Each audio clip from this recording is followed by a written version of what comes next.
raised in Sonoma County. Vanessa is the oldest of three siblings and the first in her family to attend college. Growing up, her parents instilled in her the importance of education to be able to achieve the career of her dreams and a better life. Wanting to stay close to family and save money, Vanessa attended Santa Rosa Junior College, where she gained greater confidence in pursuing a career in medicine. She transferred with a full-ride scholarship to UC Berkeley, earning a BS in nutrition and toxicology, physiology, and metabolism in 2019. After graduating, Vanessa spent 2.5 years performing public health research related to skin cancer prevention and management and diversity in medicine, while also being involved in her community as a Sonoma County Mental Health Board District Representative. Vanessa is humbled to be starting at Stanford School of Medicine in fall 2022 and excited to pursue her passions in mentorship, health policy, and community health. So thank you so much for joining us. We know you have a busy schedule, and take it away. Yeah, so everyone, I just got out of class, which is why I'm a little late, and I just running here, so might be a little out of breath. I just got my badge, so I'm super excited. And just, I know I can't see anyone here, but thank you guys for joining. This session is going to be, because I started at community college, this session will really be about me kind of talking about my background, experiences I had, how I found those experiences, and any questions you all have about that journey. So should I just get started, or did you have questions for me already? No, go for it. There's a couple of questions, so go ahead and talk, and then there's a couple of questions that were submitted beforehand. Okay. At the registration, so we'll ask those at the end. So okay, take it away. So you want to show everybody where you're at, what room you're in? Yes. Okay. So this is actually the Lika Shing building. And this is where we have classes. On the 4th floor is like just access to medical students and PA students. And there we have like just a lunchroom, a ping pong table for just like students to hang out, and a gym. And then I can show you, here's just like the cafes over here. And then you go over there, classes are over there. And then some people walking in. So yeah, this is the building where we have some classes. Okay, so I'll first start with a little bit of my background. As Lucia said, my parents are from Mexico, and so they immigrated here without higher than a high school education. And as many of you might know, being first generation, it's really difficult to know what you don't know. And so, because my parents did not get higher than a high school education, I really didn't know exactly, like, for example, what it meant to get loans. And so I ended up going to community college, where, I'm so thankful to have attended, because there a lot of the tuition was free, and I was really able to explore different career fields. I didn't know I wanted to really officially go into medicine until I explored a little more. I also dealt with a lot of, self-confidence issues, like, who am I to want to go into medicine? What does that even mean? And so I explored a lot. And also just because I think I was first generation and did not know what the process of going into medicine meant, I did a lot of activities, again, because the purpose of this webinar is like what activities you can do and how to optimize that. Instead of doing things because, you hear you need to do research, you need to do, clinical shadowing, you need to do a list of things, right? Instead of having that in mind, I just pursued things that interested me and that were local, that I could drive myself to. My parents were drive myself to or take the bus to. Growing up, my parents never had the time to take me anywhere, so I had to figure out transportation myself or how I would get there. And so early on, I just had my own autonomy to go and figure things out, to find free extracurricular activities or volunteer programs that I could just go to locally and offer a helping hand. And so that's a lot of what I did. I just, if I found interest in, let's say, I eventually did find my interest and wanted to explore the healthcare field. So I found a local community clinic. And so I would always just like go walk there or find a bus and go there. And I would do it because I was interested in it and was curious about what that would mean going into healthcare. And so I would do it for those reasons instead of because it was a list of something I needed to do. That being said, I later became purposeful and selective with what I did. And I will talk more about why that's important, because you don't want to waste your time. And also you do have to keep the medical school application in mind, which is where they will ask you, why did you do that? What did you learn from it? And it all comes together in this beautiful story of your journey into medicine. Okay, so that was a lot of talking. I think I should pause and see if anyone has questions at this point.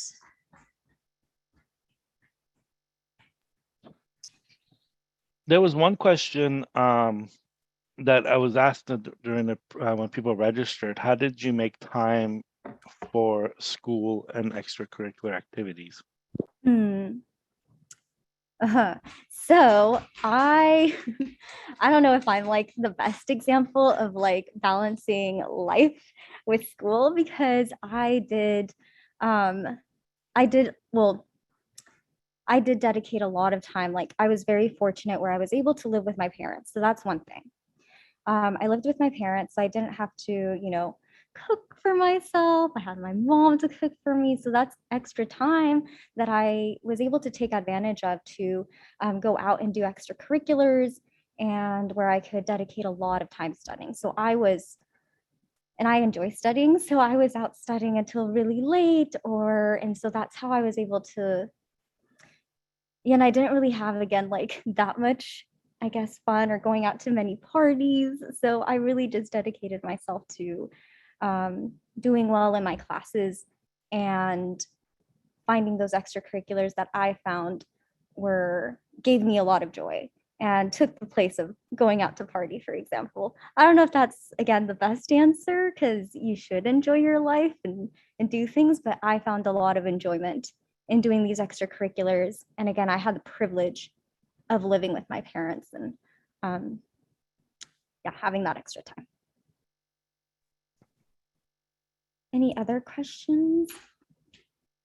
There was another one. There's a question. I could read this one. It's I'm in a similar situation right now. I'm South Asian woman that is set to attend University of Alabama. How do I even approach diversity there, even some medical opportunities in Alabama, given the recent Roe v. Wade decision? Yeah. Oh, okay. That's By the way, they say your eyebrows are the bomb. So that's so funny. I was very self-conscious that I have not done anything to them. So yay. Okay. So wait, let me understand this question. So this student is not in Alabama and obviously affected, and are they wanting to do something about the current situation? And she's just looking for medical opportunities. Or to get opportunities. So that kind of leads me into my next, and might answer the question then in my next section, which is then when to or where to get these opportunities and how I found opportunities. Then I'll go into more med school application and then specifics of what I did. So right now, where to get these opportunities, I found that some advice is to find mentors that are 1 year ahead of you, 2 years ahead of you, 3 years ahead of you, than someone that's like maybe 5 or 10 years ahead. Like find mentors at these different levels, because if one is 1 year ahead of you, they're closer to maybe the application cycle more, what it is like more recently. And so that could be very helpful. Or someone who's 10 years ahead, they might be part of some professional group that has an internship or some program available which you can join, or they're part of some like leadership position and they can help you bring you onto that leadership board. So first get yourself these mentors. Also, I was like a teacher's pet in a way. I loved to talk to my teachers and I showed interest in the subjects. And by doing that, you don't have to do it with all your teachers, but if you genuinely do like a subject, show that interest, and your teachers will sometimes go out of their way and provide you with opportunities, which is what happened to me in one of my biology classes. They allowed me to, or they went out of their way and told me of a lot of summer research internships, and they wrote letters of recommendation, and I was able to get offered a few, and I had options. So asking your teachers or just showing that interest, and they'll tell you of opportunities. I know some community colleges have Mesa centers. So if you have a Mesa center, that's always a great place. Also, I have here, I'm looking at my notes, y'all. So I have that if you have a dream school that you want to go to, I would definitely suggest just searching their website or searching or like Googling summer research internship at that school or any field that you're interested in at that school, and just kind of start building that connection directly with that institution. And I'll later say I started to do that at community college, and now I'm here. I had some connections here at Stanford, and like now I'm here. So I think it might help. And then, okay, right. So back to the question that led to this. I'll also say that when you're doing,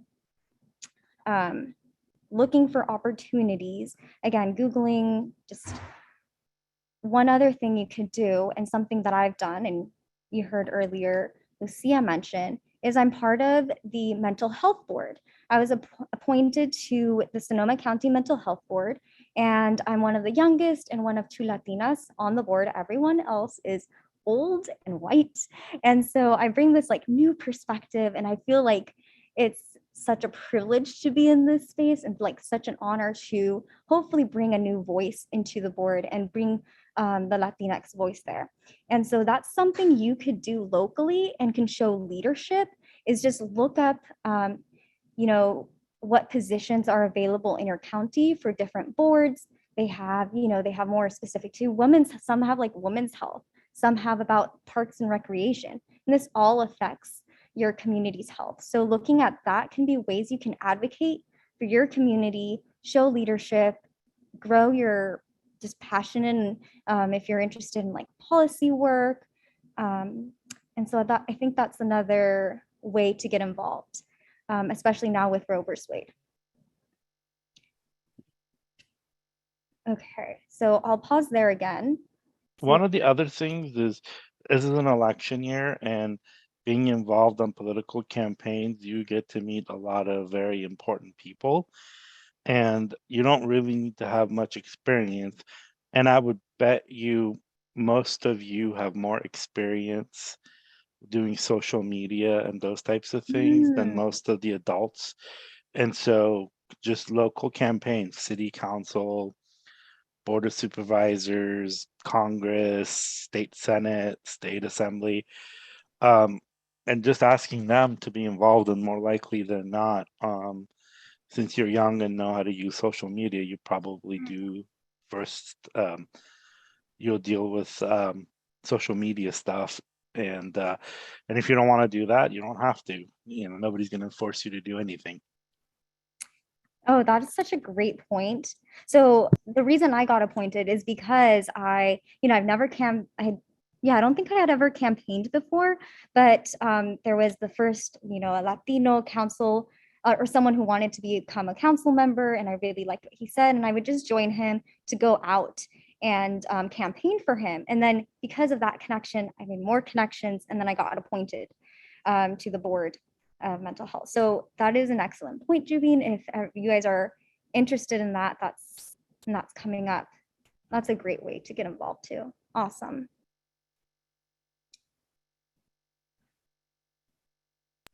Okay. Somebody wanted to know, how did you find, I think you talked about this, how did you find extracurricular activities? And it's really hard to like say where you could find activities like uh, Google, Googling them, trying to finding, because it's really hard to pinpoint where every place is. And I think Vanessa pointed out some of them. That's how she found them. But it's really hard to pinpoint. But we have a program. We had a session that it was about 2 hours long about clinical experience as a community college student. Mm, If you go through that, they actually like going through like what Google searches you should use to find things.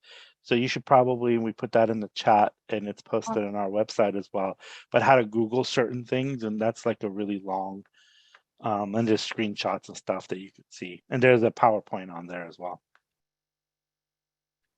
there you go. That's awesome. Yeah, so yeah, for me, I'll just recap. It was having mentors who were a year ahead or much more older and much more advanced in their field, asking them, teachers showing interest in classes, your Mesa Center at community college, Googling, which now you have a resource on how to Google. And specifically, if you do have a dream school institution, look up summer programs at that institution and start building those networks and connections there. One of the other things is if you're at a community college, and this is, I think I've said this at other sessions, so to some of you may sound like a broken record, but all of your community college professors, minimum, have master's degrees. And so they went through school. They may have classmates that are in medicine. They may have, they've been, like my organic chemistry teacher is married to a doctor. One of my other professors actually helped one of his roommates survive biochemistry in medical school, and now that roommate is a dean at a medical school. And so just talking with your teachers, you could get a lot of connections. But also the other thing, Vanessa and I I go to the same community college that Vanessa has gone to. And I've had like 4 or 5 people say, "Oh, well, do you know Vanessa?" And Vanessa and I connected even before I started going to that school. And so I was like, "Oh yeah, I know her. She's a friend of mine." And so, but I've had like 4 or 5 people like bring up her name, and I was like, "Oh yeah, I already know her." And so, that those are like really good resources. And actually, another person that went to my school was also did a presentation a few weeks ago. They brought up her name as well. And the funny thing is, it's a very small community, and everybody knows each other. And so, like Vanessa knows Alexandra, right? You guys, so even though Alexandra is a few years ahead of Vanessa, they kind of know each other, and so through those connections. Yeah. Yeah. So just sometimes I was very shy about it. And like I said, I had a lot of like self-confidence issues and still things I struggle with, but just putting yourself out there and like thinking of that end goal and going for it, you feel so much better afterwards. But okay, I'm gonna move on to my next section and we can just continue with questions after. Which is to keep when you're going through these extracurriculars or thinking about which ones to do, which opportunities, I would suggest keeping in mind, even if it's maybe far out or feels far out, the med school application, where they will ask, again, I said this at the beginning, they'll ask, what did you learn from the experience? Did you have a leadership position in it? Why did you do this? So like the purpose of you doing that, they will want to hear about that. And again, that just builds your story. And so I suggest like keeping track, make sure you have dates, keep track of as you're doing the opportunity, whatever you are doing, keep track of even the small things you did and tasks, big things, small, keep track of that. And then write down your why and your purpose as to why you wanted to do that. And always when you're going for an opportunity, ask again, just have a purpose. Like, are you curious about this to learn more about it? Or is it just something you're just doing again because of a checklist? So think of that. Also, they want to see you in leadership positions a lot of times. So are you just a member, or is this, a program or something you're doing where you can take an extra step and take initiative to bring something up that's never done before for the program and show your leadership in that way. Also, because a lot of us are at community college, or we're at community college, you spend some time there, and then you spend about like 2 or 3 years at your transfer institution. So instead of maybe having the opportunity to do maybe something that was like 5 years long, you might only have 2.5 or 2 years to do a certain internship for that long. And so at first, I thought that that was something that would look bad because I didn't have something that was longer than 2.5 years. But it wasn't. Like, I was able to show that everything I did had a purpose and came together in a beautiful like story, as you will all find in yourselves in your own application. But you do want to find like something you're really passionate about and hopefully continue for longer than a month or 2 months or 3. I think that does also show your commitment to something. So yeah, any questions there? And then lastly, I'll also then go into like specifics of what I did and spend a lot of time hopefully answering your questions. But one person had a question. Yeah. As a first gen, how did you deal with imposter syndrome? And how do you deal with it a healthy way? I feel like I still deal with it. Like even today, there were opportunities where I could speak up, and I knew that like, but I didn't. But others had that same thought or same question that I did, and so it's still something you deal with and might continue to deal with. Imposter syndrome, meaning like you feeling like you don't belong, or feeling they're gonna like catch you not like, or like catch, or like that you were a mistake sometimes being here. So it does, I do feel that sometimes still. But the way the things that I've been telling myself lately are that if you're not gonna like, that I just repeat to myself that I belong in these spaces, that this is a whole like learning opportunity, and that I'm just going to continue to grow and learn and have this more of a growth mindset where sure, I might be fearful that I'm going to say the wrong thing, or sure, I might not know something that others do, but I have strengths that I can tap into and learn. So for example, as first generation, I don't know if you guys can all relate, but as first generation, you really have to find resources on your own. So being resourceful, that's a strength that I have. And so if I don't know or haven't learned something, and I feel like I don't belong in the space because of that, then I remember, no, I am resourceful. I can look this up, quickly learn it, and show that I do belong again in this space and can figure it out.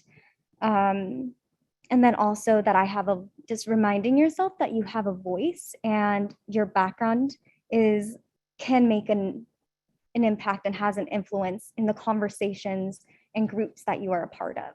So I don't know if that exactly answers the question, but I think that's what's helped me lately, just remembering that I have this voice that should be heard and to tap into my strengths, even though it's very difficult sometimes.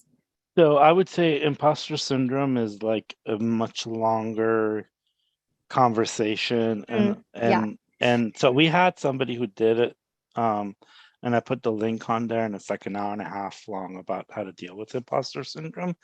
But the good news is that you're not the only one that has it. The bad news, it's not a 2-minute discussion about it, and it's something that you will probably deal with for a long time. I mean, I have a friend who's an assistant dean at Stanford who still deals with imposter syndrome, and so somebody at that level, if they are dealing with it as well. So this is something that you're just going to have to work on, and it's not something you can get over. it's something that you continuously work on. Mm-hmm. Another person had, how do you find about can you tell a little bit more about the Mesa program and how can you find it? Yeah, so I'm not sure if all community colleges have this. I know quite a few here in California have the Mesa program. And how did I find it?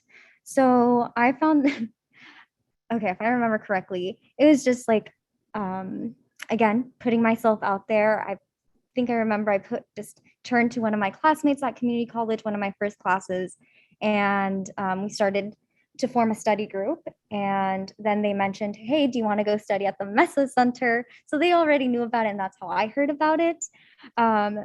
But now you are hearing about it. So go look it up to see if your community college has this program. It's for students in STEM, and specifically, I think it's underrepresented students in STEM, and they provide a lot of opportunities.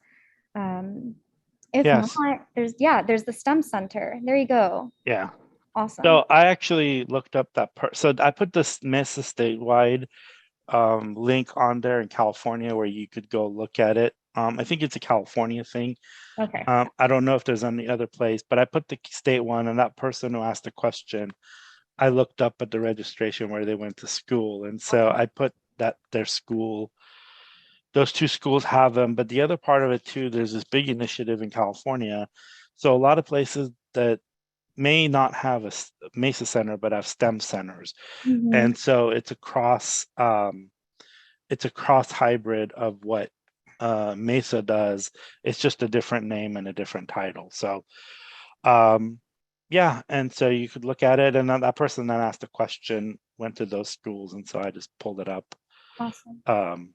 On the internet.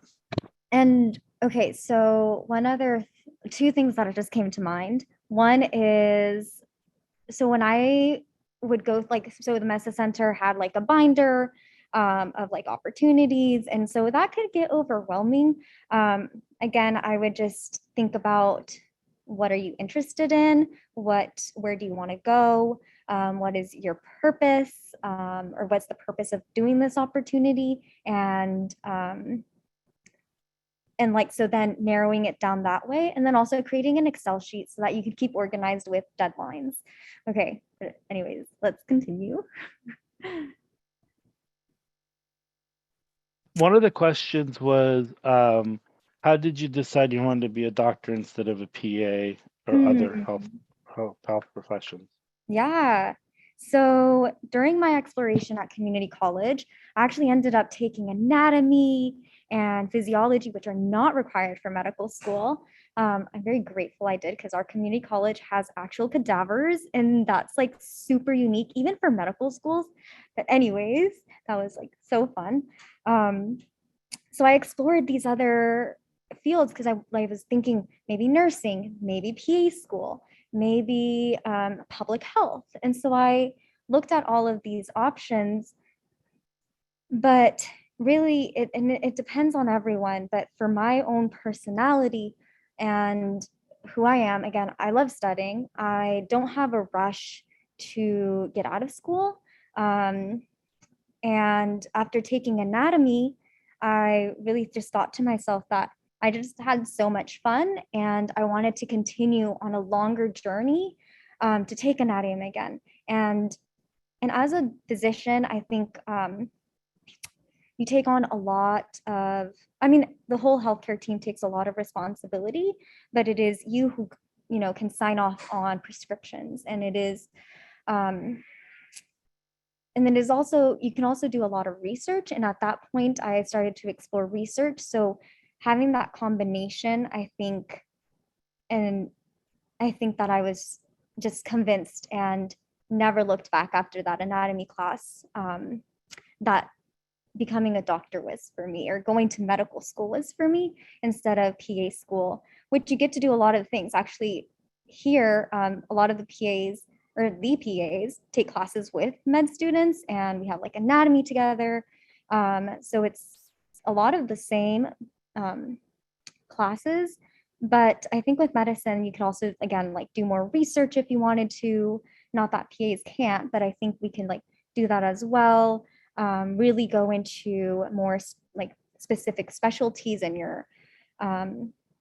we'll stick with those specialties. So it really, I think you just questions you have to ask yourself: are you okay with longer time in school and all of that? So that's kind of why I went. The other thing also is physician assistants have a very much a different scope of practice as physicians do. So it's not, you're not a light physician. You have like your own set of uh, scopes of practice. The other part of it too is training. Medicine, of course, it's a longer training than PA, and so and then also decision making, responsibilities, and paid. So those are all like very different things, and just doing a little bit of research on the different scopes of practice. The other part of it too, a physician assistant in California has a much different scope of practice than they do in Missouri. But as a physician, your scope of practice is a national thing, and you could pretty much do everything under the sun. And if you're certified, or if you're, certified for it, or, so prescription powers, some states are very limited for PAs. And so as a physician, also, you can get licensures because it's a national board. So, but other states for PAs, you have to take each of the states' different boards. And so there's like a whole 2-hour talk you could do about what's the difference between PAs. And so one of the other questions was, did you do any extracurricular activities while studying for the MCAT? Yes. Okay, so I'll quickly now go to my last section, and then we can spend the rest of the time, because that kind of leads into that, which is like, I'll give you guys specifics of what exactly I did during community college. And I know this is focused on like community college, but I'll also talk about my transfer institution and my gap years and like what I did. So at community college, I started off with the biology club. At the biology club, I was that was the first like club I started, again through my teacher, because I just really enjoyed biology my first semester and showed that interest. She said like, hey, there's a biology club, come join. So I did. I ended up becoming co-president for it. Again, so that I was in it for the whole time I was at community college. And so I was able to show in my applications that, I ended up getting this leadership role. And within that, we also started a mentorship or a pilot mentorship program with high school students. So you can also talk, do things like this, where you can show a little bit more of those leadership positions that you took on. I also, talking to friends in biology club, went to the Latino Medical Student Association, which your school might also have. Then, because again, I had my teacher advocates, one of them told me about a research position, which I was able to do for 2.5 years. And that was doing aging research, specifically on a disease called maple syrup urine disease. And I worked a lot with mice. Then the summer before transferring, I did a summer research position at UCSF Gladstone Institutes, doing HIV shock and kill therapy. And you guys can write this down. I can write it in the chat. It's called PUMAs, for also underrepresented students. I'll put the link. You'll put the link. I have it. Okay. So it's PUMAs, if you guys are in the Bay Area. And it's paid as well. During community college, again, as I was exploring these interests in healthcare, I looked into volunteering at the local hospital, which I did for, again, like 2 years, I think, at the ICU. And then I also volunteered at an emergency department. Looking up just randomly like Stanford programs, because this was like, one of the like dream schools. I think I just like Googled it and just randomly applied to a program called SKIP, the Stanford Summer Community College PreMed program, and not really thinking I would get it, thinking it was like 1 in a billion chance, I ended up getting it. And so that was an amazing summer program that is available to you all.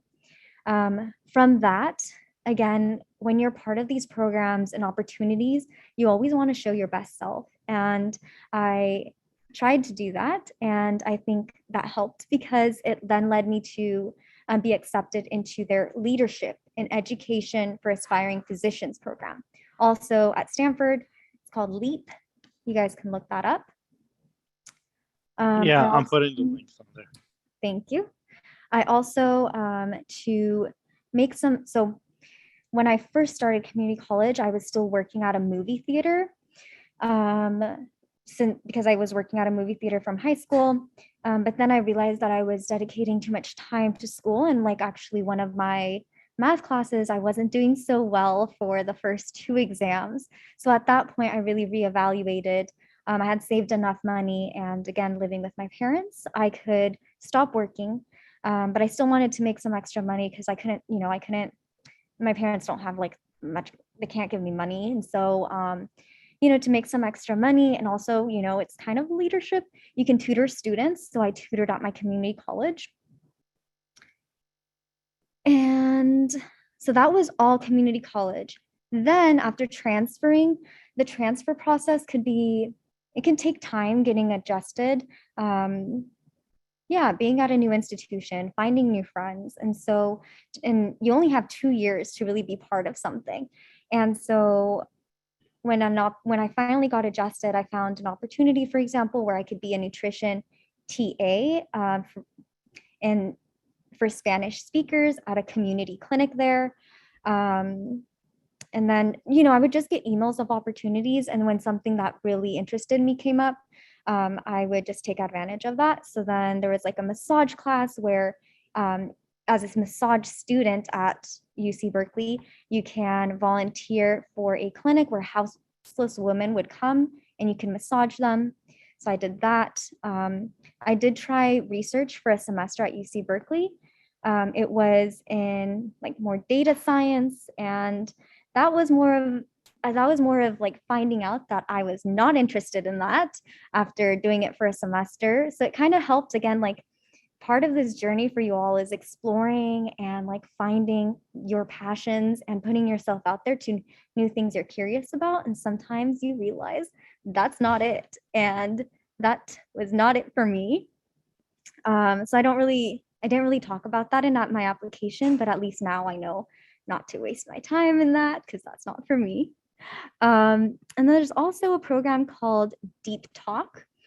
For Deep Talk, we also provide free webinars online where you can learn about how to professional skills and study skills and meet with professionals in STEM. And I am their, what am I? I'm one of their coordinators. So these are all things I did undergrad at my transfer institution. Sorry, I'm thinking. And then gap years. I studied for the MCAT.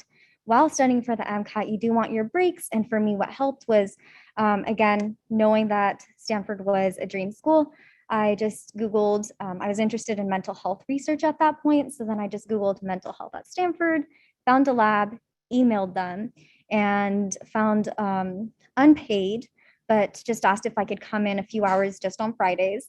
And so that summer I studied for the MCAT and would just go in on Fridays to just join their lab and do kind of whatever they wanted me to do.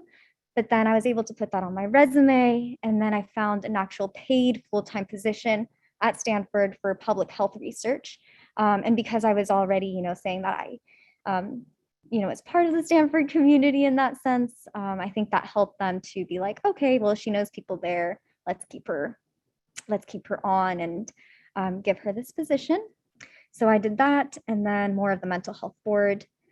And lastly, I also volunteered during the pandemic as a COVID-19 Spanish translator, Spanish translator for COVID-19 vaccine clinics. Okay, so those are things that I did. Just so you guys have an idea. Of course, this is my own individual path. You cannot compare, you cannot everyone's just has their own beautiful story and different circumstances.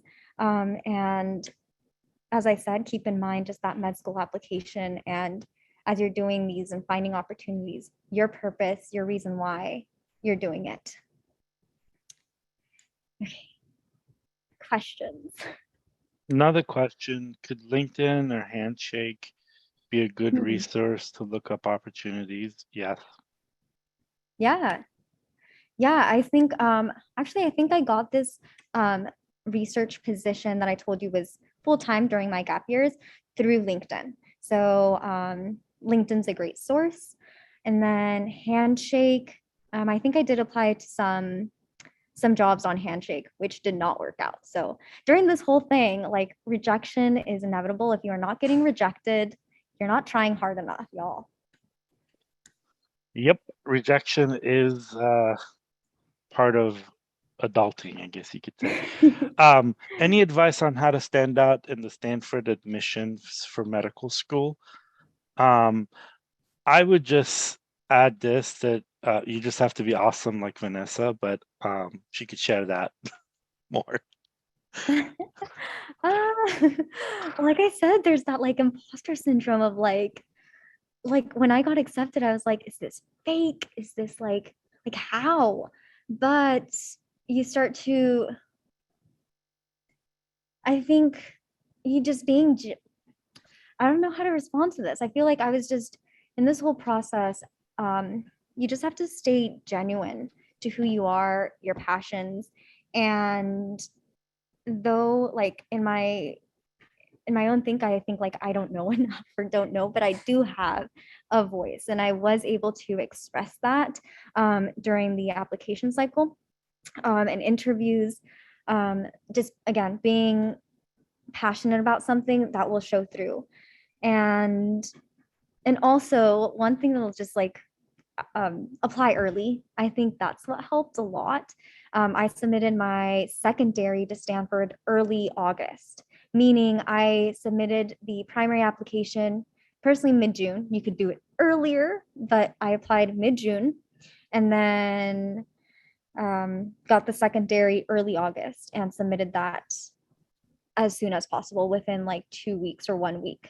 So yeah. The other thing, and I would say that I put the link in our thing that we had an hour and a half talk by the Dean of Admissions from Stanford. So she exactly tells you what they look for and a lot more detail. So so you should probably watch that video as well. This is another one. How do you prevent burnout? Ooh. Yeah, so I definitely went through burnout. So after graduating, I said I had that summer where I was studying for the MCAT. And then after studying for the MCAT, I will be real with y'all. That summer when I took it, I actually voided my score. And after voiding, I felt very burnt out. That fall between voiding the score and applying to jobs. And you feel like you have no energy to do anything. I felt hopeless. I felt exhausted. I just wanted to literally do nothing. Now knowing that, and in like discussions, I think,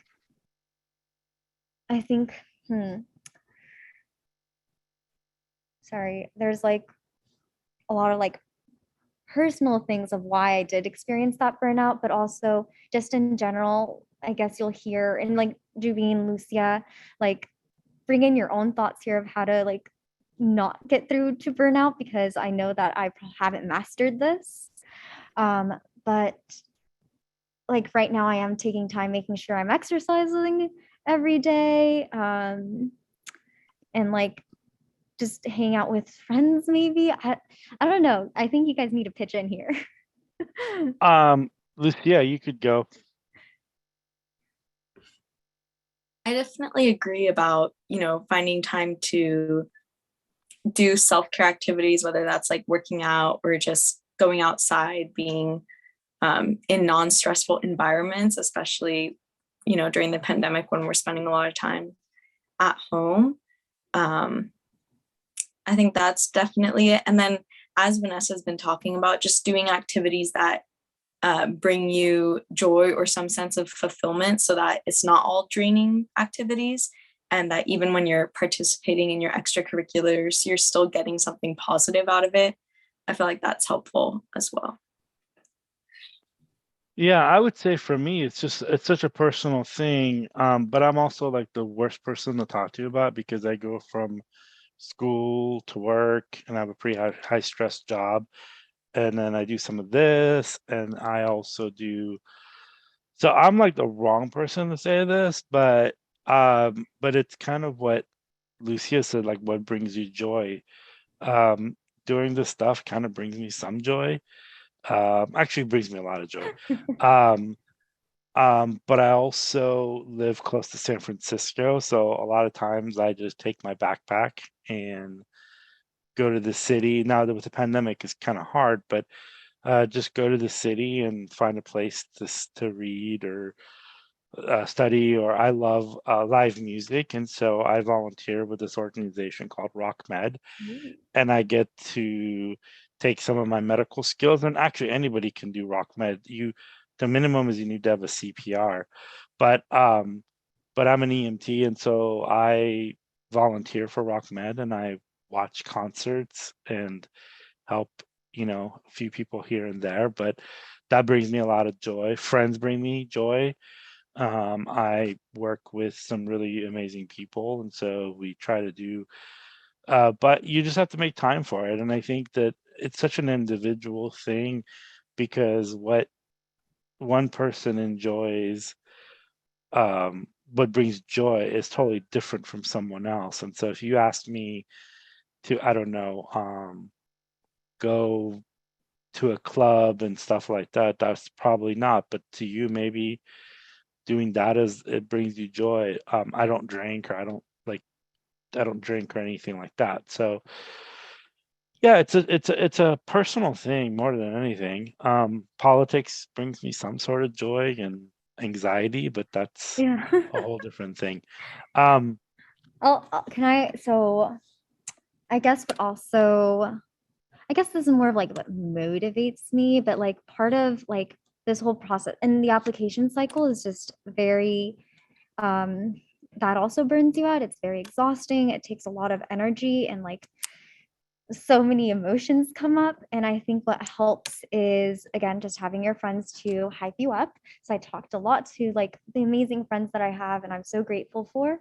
Personally, that's one thing that helps. And then also, again, if you're like, I I'm just, again, like I feel like I'm in such a privileged space. My parents, again, being immigrants to this country, low income, and you still like go are with your parents and you see like how much they struggle, like still working multiple jobs, still, you know, breaking their backs every day. Or sorry, that I don't know if that's a is that a bad thing to say, but like I mean they work hard every day and you go back and you see that and it's like, wow, I have this like I'm in this like really privileged space. I have got this education. Like I need to keep moving forward. I can't stop here. Um, and so that really pushes me forward during those times that I'm just like, I just want to lay down and do nothing for the whole month. But yeah. yeah, I think as immigrants, we have the thing called resilience, and we just like there's no other option for us. There's no fallback plan. Um, I would say this is kind of a tougher question, but how has your cultural background shifted your perspective on medicine and how physicians would administer care? I think Hmm. um,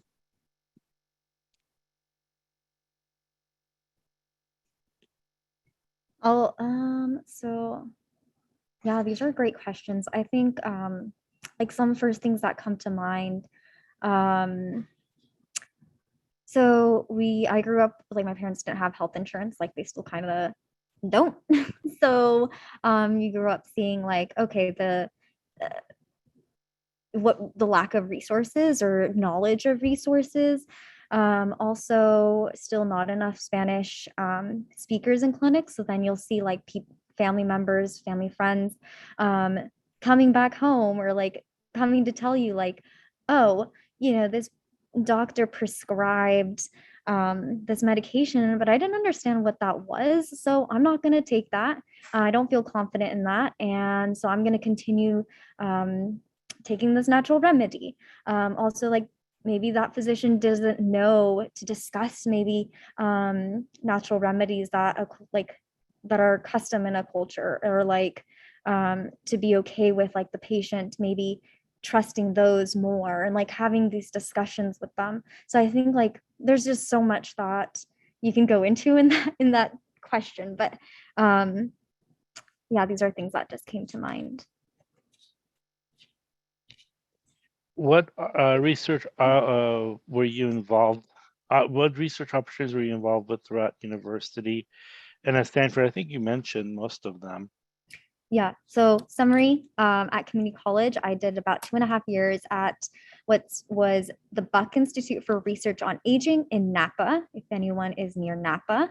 I worked a lot with mice. Then I did the PUMAS program, which should be linked for you all at UCSF Gladstone Institutes for the summer. That was paid. It was really great because I was able to do like an individual project, do my own experiments. Then at UC Berkeley, my first semester, I did more of like, so basically we had to look at mathematical models and look at the aging process in the immune system. And that was what I told you of like that semester where I learned that was not it for me. Like I did not like that. So then that's all kind of like, it was basic science and then that kind of like mathematical modeling. And then I kind of transitioned to public health, mental health research, because I knew that in where I want to go in medicine is more community health focused, more hopefully like ways that I can publish that can influence health policy. So then that's why I made the transition into that research. Again, at Stanford, I'm actually part of the dermatology department here, where we do research on skin cancer prevention, trying to develop an app for older adults with basal cell carcinomas, and we do a few other fun things as well, like melanoma awareness in Black communities. So that's kind of the public health research I do now. In addition to currently, I'm part of the reason why I'm here this summer and started early matriculation as a medical student is because I'm part of something called Leadership and Health Disparities. And we are assigned another PI to do research with. And I'll be working with her looking at emergency medicine and a research project related to people coming into the emergency room during COVID and seeing if we find any patterns in literature. Yeah, and the research that you did for Durham, this was actually after having a bachelor's degree. Yes. So she's a clinical research coordinator. So you need to at least have research assistant. I'm just research assistant. Yeah. Yeah, so that's mostly for people that have bachelor's degrees and have graduated and have some sort of research experience. Somebody wanted to know, how did you study at Berkeley and choosing to do nutritional science major, and what were you involved with besides research? Like what other activities did you do at Berkeley? Okay. So, and how long were you at Berkeley, by the way? 2 years. So I was at Berkeley for 2 years. And so how did I study? Oh gosh, I studied all night. Again, I didn't really go out to party. I didn't really go out to sports events, which y'all should, because I wish I had gone to at least one sporting event. But I found like my group of fellow community college students, literally, it was so funny. So my first class, biochemistry at UC Berkeley, I went to the front row and I looked like, again, putting myself out there, I would just like look to the students next to me and be like, hey, do you guys want to start a study group? They were all community college students as well. Like we community college students are like on top of things. We are really awesome. So I formed that study group and we literally just would study together all the time. We were in the library every night every moment we could. And that's how I studied, but I enjoyed it. We would also go to like the gym. We would have like dinners together. So we would definitely take our breaks, but we enjoyed keeping each other company as we studied through the night. What was the other question or part of that question? How did you study? Why did you choose your major, and what other activities did you do Okay. besides research and study? So I actually, I knew that a lot of students go into biology. So I love biology, but I know that a lot of pre-med students do biology. But then I was like, y'all, like, what else can I do that's not biology? And so I just like, as I was transferring, I looked at like random majors at Berkeley, and also another dream school I wanted to go to was Cornell. So I looked at schools like majors there. One of the best programs they have is their nutritional science program at Cornell. And so I ended up applying to that program. And then I was like, okay, let's look to see what Berkeley has in comparison. And so that's kind of how like I fell into just choosing that major of nutrition and toxicology. Toxicology I had no idea about. So that also was like, wow, I could take advantage of this time to learn something new. And then physiology and metabolism was this like specific route that I could go into. And that major just sounded so cool because as I said, at community college, as I was exploring, I took physiology. That was my favorite class. So knowing that I could go further and deeper into upper division classes to learn about physiology and specifically in nutrition, which could be like something you could share with friends, and it could be, like very practical. That's how I got into that major. Also, if you want to go into Berkeley, this major is part of the College of Natural Resources, which is a smaller college. So you have more individual help from the counselors, and your teachers have more time for you, and you have more flexibility in the classes you want to take. So, I didn't have to take genetics or these other very, very super difficult classes, which strategically is great because you could get better grades. So I had amazing grades at Berkeley because I loved the topic and I didn't have to take like super, super difficult courses. And I just loved all my courses there. Yeah, I think somebody else asked that question. You could major in anything that you want. Make sure that you're doing something that you enjoy, because if you study something you don't enjoy, you're probably not going to do as well as compared to what you enjoy. Yeah. And so your major could be anything. They say this is a myth that they say, well, if you're a non-biology major, you have a higher chance of getting into medical school, which is not true. It's just that, there's maybe 50,000 people that are biology majors, and maybe there is like 200 people with English major that apply, and those people are very serious, so you have a higher percentage.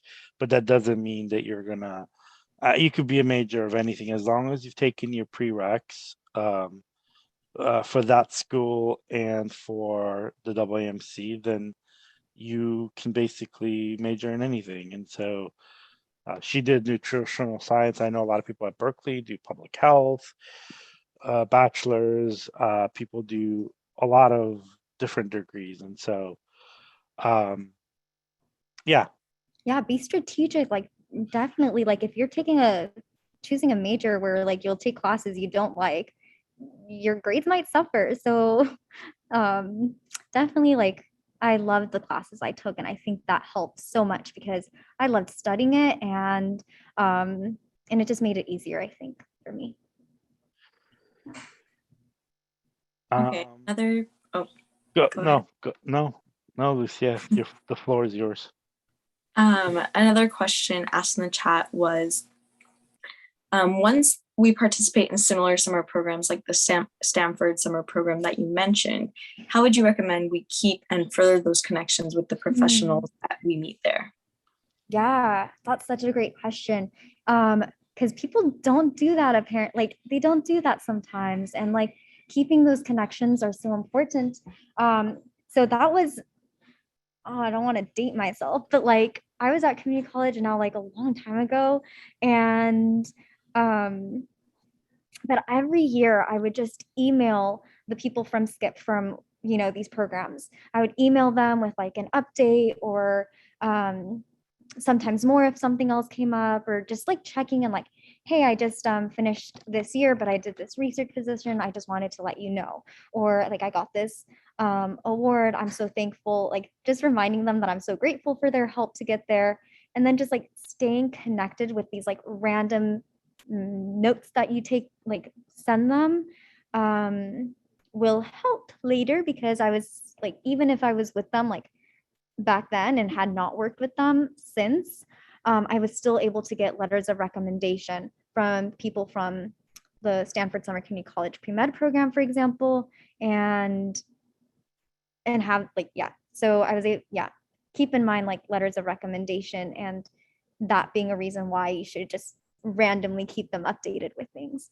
The only thing that I would add to this is that there's this really cool thing called your phone, and all of you have these very nice, expensive phones where you have someone's contact, and if they're a professional contact, you could go in there and write notes on 611 or 629. I talked to Vanessa about this thing. Doesn't have to be really, obviously, if you don't have a good memory, which I don't, but just keeping notes, or I like writing it down as well, but keeping notes of your professional contacts and being able to follow up on them and seeing, and also not having like 7 different emails, but having an email that you could keep track of your contacts. That's really, really important. And these are all part of professional networking that you need to do as an adult, but also as if you're not even going into medicine. So being able to keep track of your contacts, obviously these are really, really busy people, and sending them an email once a week. And with most of these people, you're not on texting relationships.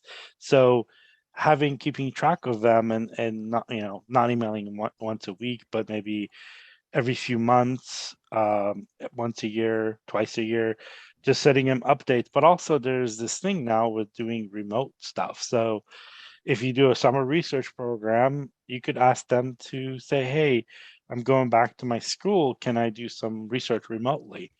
And I'm pretty sure they could find things to do for you. But also, with your mentors and things, if you're going to be if you're going to ask somebody to mentor you, what can you also bring to the table? So can you speak another language, or can you help them with a certain project, or just being available to them if they are working on a project, or those types of things.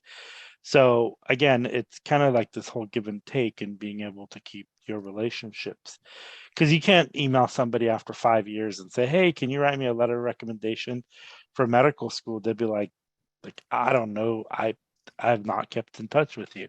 So yeah.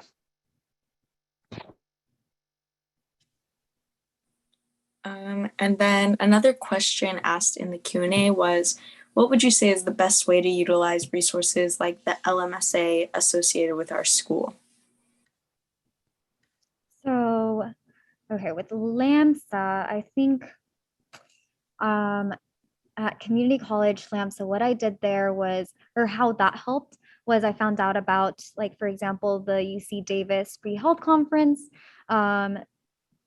So like I would go with the club with that, because they were able to fund ways, they were able to fund us being able to go to these conferences.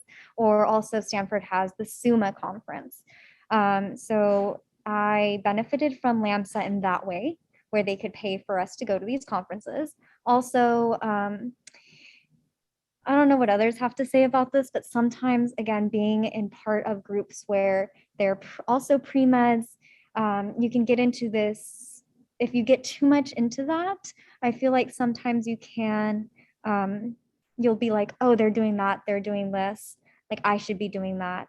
So what I would do is I would go to the meetings, I would attend these conferences with them, get involved with any volunteer programs, but I would also step away from that a bit so that I could then do my own things and not compare my journey to any of their journeys. It was also great to hear of opportunities that they would hear of that if I wanted to do. But again, like I had that separation, and that's my own personal kind of experience. Someone else might not have that same mind like perspective on it, but that was mine with like LAMSA, for example. Again, just showing also like you could become co-president of the program. You can say like, hey, like we should, like I did with biology club, I was like, hey, we're all interested. Like at the beginning when I was co-president, I said to the class, like, or to the club, like, what are our goals this year? And here, like, let's list down some ideas and then pursue those goals. And one of them was becoming mentors to a local high school, which had never been done before. And we did a pilot program. So like doing that and showing your leadership in these like LAMSA and all of that would be ways you can show yourself also. And I would say what Vanessa said, just create the opportunity if it's not there, and that shows leadership and fortitude and also resilience. And so if you think that something is not available in your area, do it. Like if it's, this is my favorite quote, if it's to be, it's up to me, you know, that type of thing. And another question is how you went about volunteering at clinics and hospitals, or just like getting that clinical volunteering. Yeah, so how did I get into volunteering? Oh, okay. That was actually through also, I think, how was that? I think, you know, again, it's kind of individual. You could just email hospitals or like look up volunteer coordinators at a hospital. Initially, I found my hospital ICU volunteer experience through another student in that I became friends with. Actually, we were just in the same math class. I didn't know he was pre-med, but we were in the same math class and we ended up just studying together. And then he said that he was volunteering at the hospital. And then I asked him and he made that connection for me. So so that was how I found it. But then the emergency department at a different hospital, that volunteer program, I think I just looked up that hospital and then like volunteer coordinator, emailed them, told them, you know, what days I could go in. They sent me a package and I just filled it out, got it done, and started doing that. Also just look up like clinics near you. And like, for example, during COVID, I was like, I have some extra time. So I emailed the community clinic. I found an email there and just emailed them and said, hey, I can provide Spanish translations. Do you need that help? Finished the paperwork and went. So yeah. Yeah, during COVID has been kind of challenging. I put the link again to the clinical experience and volunteering. Make sure you watch that video, but this is a short trick that I'm going to tell everyone that's on here is get your resume and a letter to, you know, so go online and look.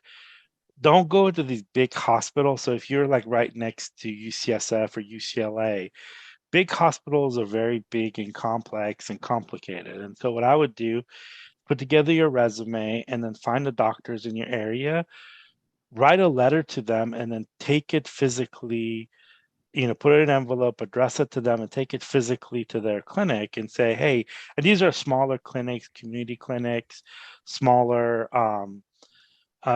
practices. They're more likely to take you on. And if you speak Spanish, any other language but English, should say, hey, I'm a pre-med student. I would love to come and shadow you. And I would just like this opportunity. You could look at my resume, make sure your contact information is correct. Also, please, if you're going to put your email and your contact information, make sure your voicemail is not a Gucci G introduction If you're going to get a professional doctor to call you, if they're older, they're 99%, 90% they're going to be calling you. So you don't want them to get a weird voicemail like this is not your friends. The other one is your email. Make sure your email is a professional email, like your first name, last name at gmail.com.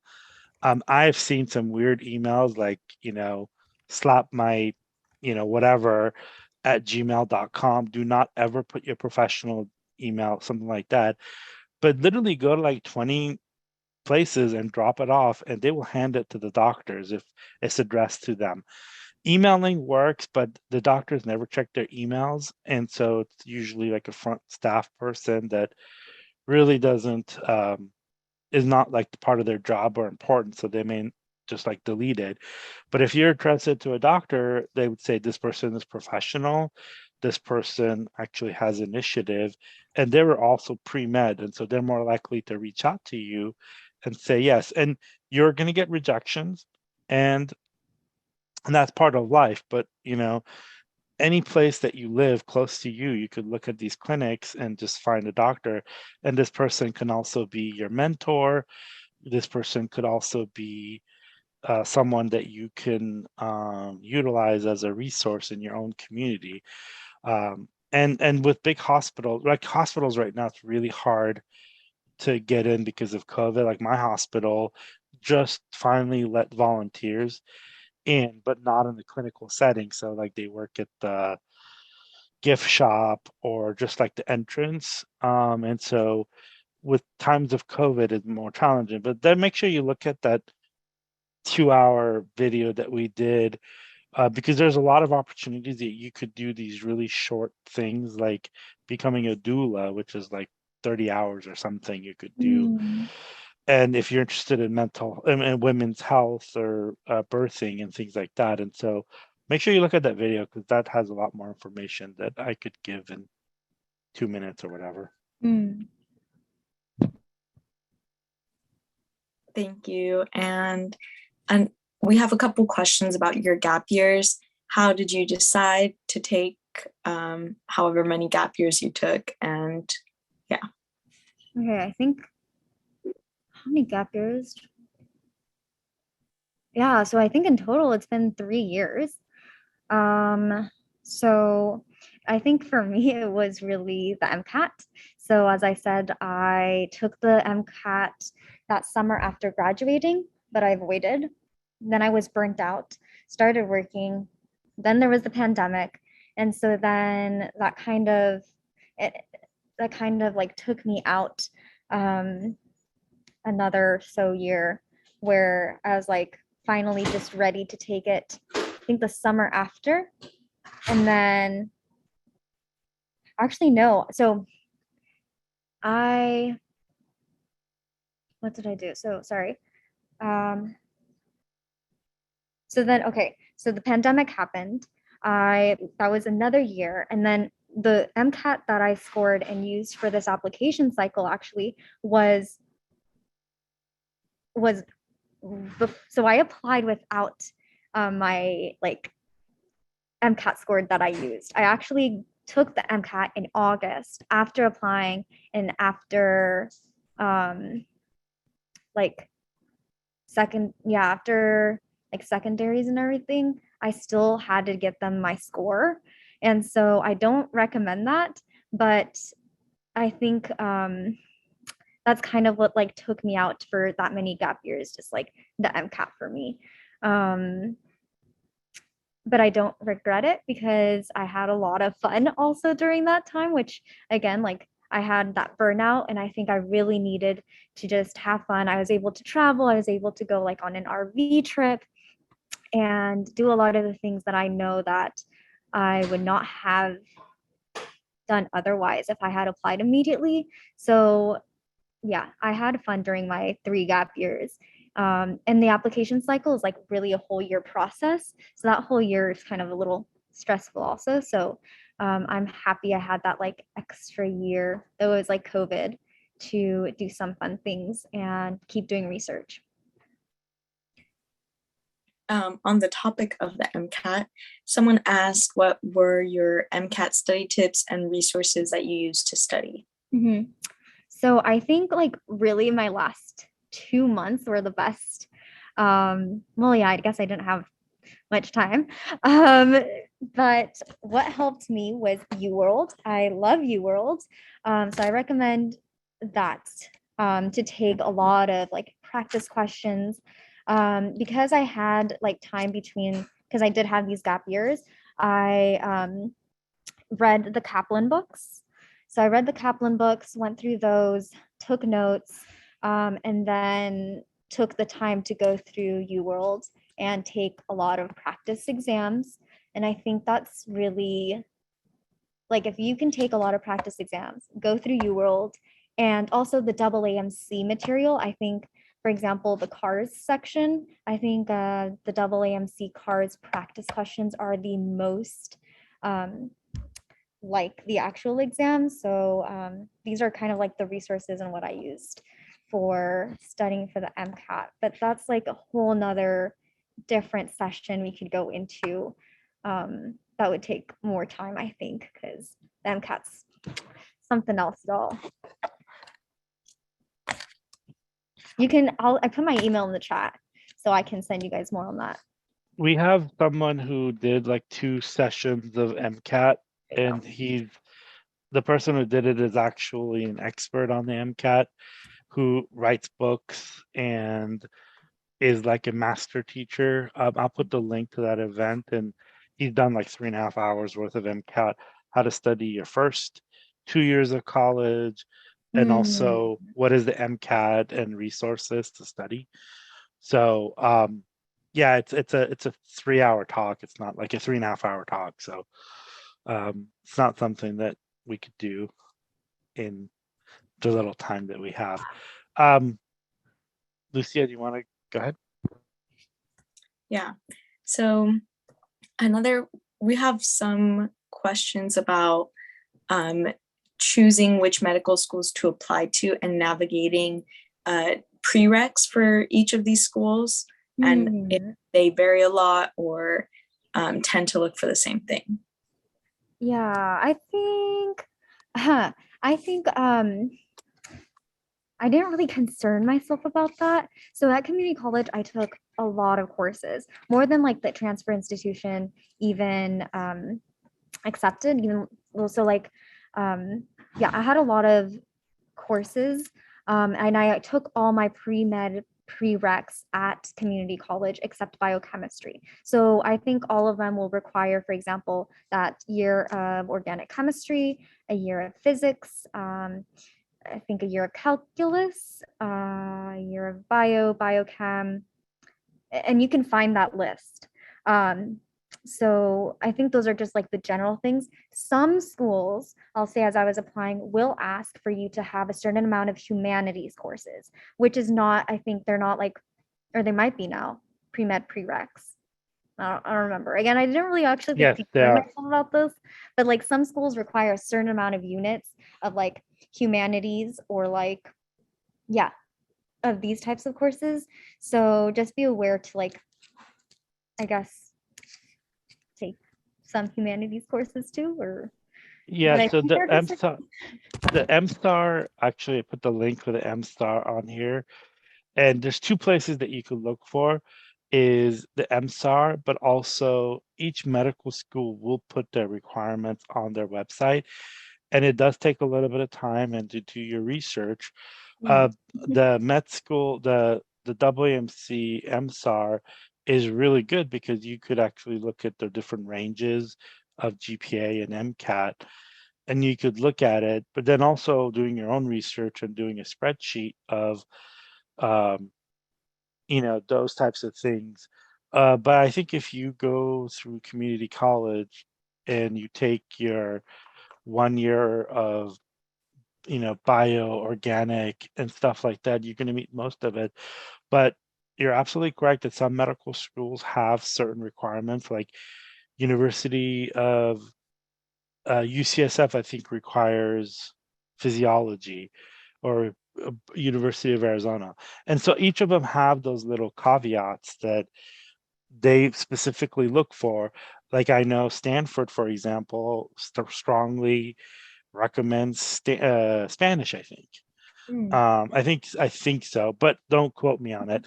But every place has those special things, and if you really are interested in those schools, they have all that information on their website, and you could look for it and start creating kind of your plan or your plan of action, or the classes that you have. Or you may say, hey, you know, this school requires this class and I don't want to take it, so I'm not going to apply there, because they will take your money and they will reject you if you don't have that class. So it's not like they're not going to not let you apply. So yeah, so make sure you do your research, and my favorite word is called due diligence. Yeah. I like, again, with my, so again, personally, like, I wish I did more due diligence. I kind of, again, was like, I took so many courses, like, I didn't really think much about it, but there were definitely like some schools where I ended up with their secondaries. They're like, oh, you need, again, I did take so many that I was able to apply, but like, if I hadn't taken that many courses, I would have like paid for the primary application and then realized with the secondary, I can't actually apply. So you'll save yourself money if you do look into the schools you apply to. I applied to about like 30, 35, 32 schools, something around there. And And yeah. you got to admit it to all of them. I wish.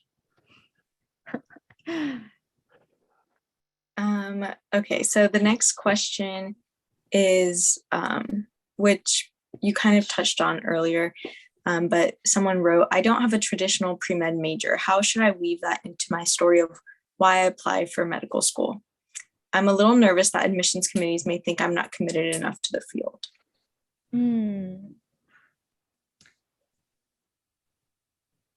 Okay. So I feel like for this, if they want to reach out to me to talk more specifically, because I'm just like wondering like what they mean by non-traditional, because that can mean many different things in terms of like, and what that, I want to like talk more about what that fear is of like. Can you clarify it in your Q&A, and then we could ask it? But I would just say that in terms of major, you don't really have much to worry about as long as you have your prereqs. Non-traditional, the average age of starting medical school last year was 27.6, age of 27.6. And so for all matriculated first year medical, so if age is an issue, 27 is the average. So the range could be anywhere between 19 to 40. So yeah, but if you want to put a little bit more information about your non-traditional, so we could go to the next question. Let's see. Oh, someone's asking about what MS1 is in your title, but yeah, that. Oh, or you go ahead. It's like medical student, like first year one, MS1. Yeah, MS1 is medical student 1, medical student 2, 3, 4, 5, and they use Roman numerals, so it's not a 1, it's an I, so it's a Roman numeral. So next in 9 months she'll be MS2 with 2 I's next to her name. And then someone asked if you were afraid of grade deflation before going to Berkeley, coming from community college. Oh, I did hear of that. So my community, I don't know how you feel about this, Javine, but like I thought community college was more difficult. Again, I think that's partly because they were like undergrad, like some of these lower division courses I had to take at community college were just like, I was not interested in them. But then in upper division, they were all amazing courses where I had fun taking them. And knowing that there was grade deflation, I guess I wasn't too concerned about that. I think you just try your best, know everyone else is struggling, even if it doesn't look like it, and just do your own personal best is I think like the best advice if you're going to transfer to Berkeley. Find your core group of study group pals, and yeah, just know everyone else is probably struggling. But if you do your best, seek out help if you need it. Go to your teacher's office or your TA's office hours. You will be fine. That grade deflation, it is difficult. But like I think even med schools, like because they know of the grade deflation at Berkeley, do some of our grades count as like more points or something? So, so this is like a pretty, so I would say this is, I mean, I've never gone to university, so I can't speak on that part. But I could say that in my community college classes, I can't BS through my exams or my classes. Like if I don't show up, like my professor knows. It's a small enough class. Um, and so you get to know your professors intimately, and you can't I don't know, you're not like some faceless person in a big class. They also tend to not give multiple choice questions, um, and so that can, you know, that's a little bit more challenging for certain people. I personally I don't like the multiple choice questions, but and so, and the part of it is how you address the grade deflation is that part of you being at a community college, you learn how to study, you learn how to figure out how studying for you works and how you deal with grade deflation that you transfer and do well. And having that quote unquote upward mobility. Now, if you're at a community college and you're struggling with a 3.2, you're going to struggle at the next level. And so address your struggles, learn your learning style, learn how to study for science classes versus non-science classes. Like for example, I'm a visual learner. And so I like if I'm learning something, I'm literally like drawing it out to like know like the different stuff and just kind of look at that and I know it. So like when we had to do the whole ATP thing in bio or like some of the reactions for like I literally drew them out and then just like drew it out 2 or 3 times and I picked them up. Um, but you're just gonna have to figure out like if making note cards are a way for you to learn, rewriting your notes. So for each person is very different. You become really good at it, and then when you transfer, oh yes, this is like a science class, and I don't know. I mean, that may be, I don't know for you. Like, did you think Berkeley was harder or was it easier for you? No, I thought community college was more difficult. I thought Berkeley was actually really easy. um, Yeah. like just because like I loved the classes I took. They were upper division classes I was actually interested in, and I found a really amazing, I think, study, like I don't know how y'all study, everyone's different, but for me, like finding that group of like friends that I could study with who were also like, we like when we got together, we wouldn't talk. Like we would take our breaks again, but we would seriously like study and just keeping each other company, and like um that helped us a lot. Also, what was it? Oh, I just want to say, as community college students, I think we're so mature going into like transfer institutions. Like we know how to study, and we I think are like really motivated to do super well. Um, because especially also we only have 2 years there. So we want to, yeah, just do our best. And I think we have that motivation. Um, so I actually thought it was easier. I didn't, again, like I just kept reminding myself everyone else is struggling. Um, I just got to do my best. And Yeah, there's a if like, okay, so one last thing. So that for that first like biochem exam, because I was not used to this grade deflation, and like I actually got like what is like considered a failing score. Like if I had gotten that score at community college, it's failing. It was like a 40% or something. But it's not that bad because everyone like because it was like on a curve, like a lot of the classes at UC Berkeley, that was actually really good or something. So like yeah, that first time you get maybe a score like that at Berkeley, if you guys go to Berkeley, like don't worry, it's gonna be fine.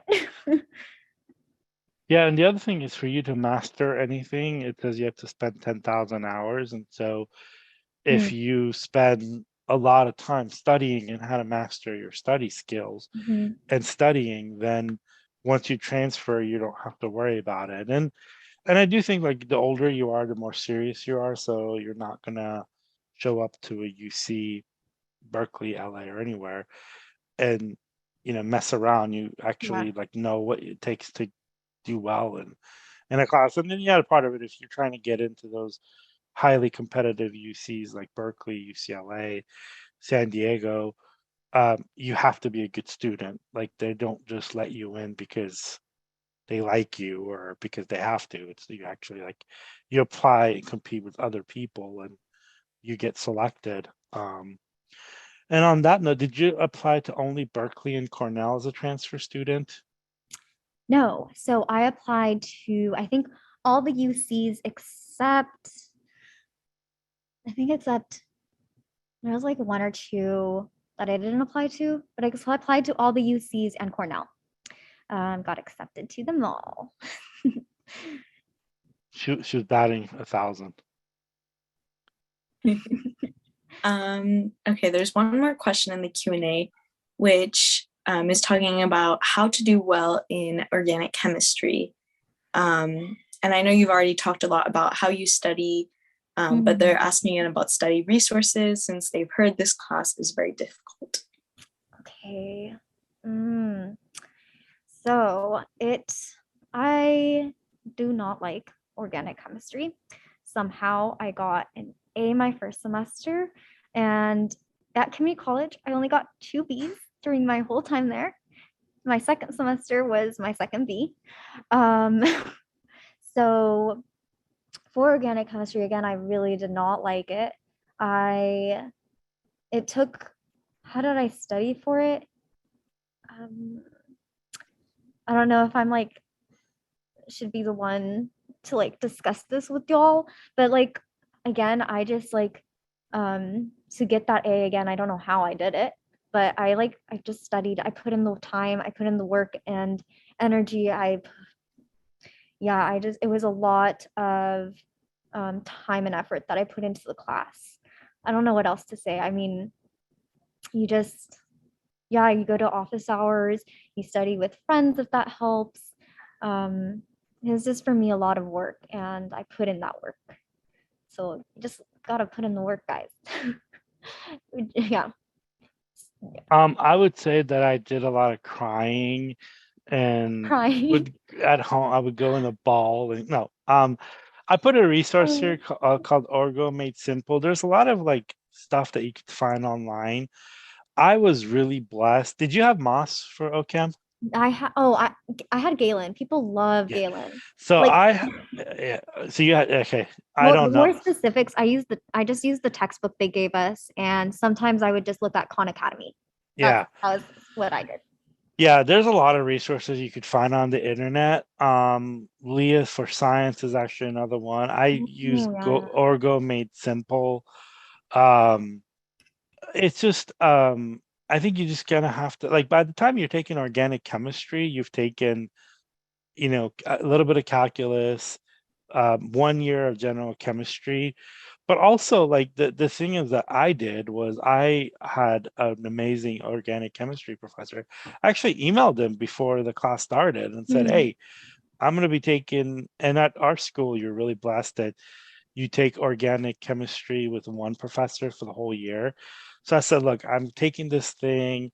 So even if I met him, I was like, what do I do to like study and prepare for the class? And his response was, enjoy your summer and show up the first day ready. And so I showed up, and then he actually like had me do a couple of quizzes to figure out like my learning style, which that's something I had no idea what it was. I just thought that you sit down and you take the book and you hit it over your head and that's how you learn. But actually, so that's how I figured out I was a visual learner. And he said, well, you'll do really well in organic chemistry. And so it kind of but yeah, I mean, so it just depends. Like, but like if you're at a JC, ask your professor. Like, seriously, they like teaching, and they're not gonna like sit there and trick you. But also try and like you're gonna have to try something and fail at it to learn that this may not be a good technique, and so you figure out like different things. Like organic chemistry, I made a lot of note cards, but for um general chemistry, I just retyped my notes and practiced practice problems. So Yeah, organic chemistry was for me, it was a lot of practice problems from the textbook. And then again, Khan Academy. But like Moss is great. I heard Moss is great. yeah, he's an amazing. I love that man. Yeah. Okay, we got a last minute question in the Q&A where someone's asking if you have any advice for them on deciding between a public health and nutritional science major. Ooh. Let me think about this. I think you'll learn, like, they're in different schools at Berkeley. So public health isn't it's a very unique major at UC Berkeley. For like undergrads to take a public health major is actually really unique, I think. I don't think many schools, like undergrad schools, offer that. So that's a really neat thing about the public health school at UC Berkeley. Also between I don't know how to answer that. I feel like, again, like if you reached out and we had like a more separate individual like conversation about what your interests really are, where you want to go. Again, like during this time for me, the reason again I chose like nutrition and like talks is well, one, like I know that I had an interest in nutrition, but like for me, like hearing about the toxicology part to it, and another reason why I chose UC Berkeley was like I had no idea what that meant, and I was very curious and I wanted to learn. And this is the like opportunity you have to like learn new things, and so I think that's what interested me in that choosing that major. And if you're curious about something and want to learn about it, this is the time to learn and have the time to do so, like protected time. So like reach out to me and we could have more of an individual conversation about what you specifically want. And so I have friends who did public health at UC Berkeley. So I think that would also be really nice for you to hear their perspective, since I didn't do that. Yeah, Sorry. the only thing I would say is just like study and do a little bit of research on the different things that different things that are taught in the different, because they're two very different things. And so with the different classes is that you need to like figure out like the learning is. And so like public health has a lot of policy, has a little bit of like sociology and all of these different things. In nutritional sciences, there's like the toxicology part, there's the environmental part. So I would just say like just look at the classes at the school and what they are. I think then I would say that. But the other part of it too is that you don't have to, I don't know if, and this is something that Vanessa knows this better than me. Like, I don't know if you decide your major before you go there, or can you like go talk to an advisor when you go to Berkeley or anywhere else and decide? So you apply to a specific major, then it's easy. I may be wrong. But okay. My understanding, if I'm not wrong here, you apply to a specific major, and then it could be easy to change your major within the same college. It might then get difficult to change your major if it's in a different college. I know some students who strategically applied to maybe an easier major in a specific college. And then once they were there, they transferred to the more difficult major. But to do that between colleges at Berkeley, for example, because that's what I could talk about specifically, it's more challenging to do that. There are also ways where you can create your own major. So I actually knew one of the community college students at my college there who created her own major. So reach out to let's say you want to go to the College of Natural Resources, reach out to a counselor there and ask them about that. Like, how can I develop this own like major of mine, which could be a combination of public health and nutrition. Like that would be so cool. And I think that's a possibility that they will work with you through. So look into that. That'd be cool. Yeah. If anybody has any other questions, we're gonna let Vanessa go because I'm sure she has some studying to do. Yes, we have some assignments, lots of research, so I gotta do my research, y'all. But you guys have my email. Please reach out. Thank you, Lucia and Jubin, for being so awesome and putting this together. I ramble a lot and I like being vulnerable in front of y'all. So you probably saw a lot of that right now during this session, but I hope it was helpful. Thank you. Thank you so much. Thank you very much, and you have fun and catch you on the, what is that thing? I catch Wait, you on the other side. On the flip side. Catch you on the flip catch side. you on the flip side. Yeah. Alrighty. Well, everybody have a good evening and fun, whatever you want to do. I'm gonna leave the session open for a few minutes. You could download all the stuff that we put in the chat. We don't post that, and the quiz will be available tonight or tomorrow, and you can take the quiz and take your little certificate. So thank you again. Bye, guys.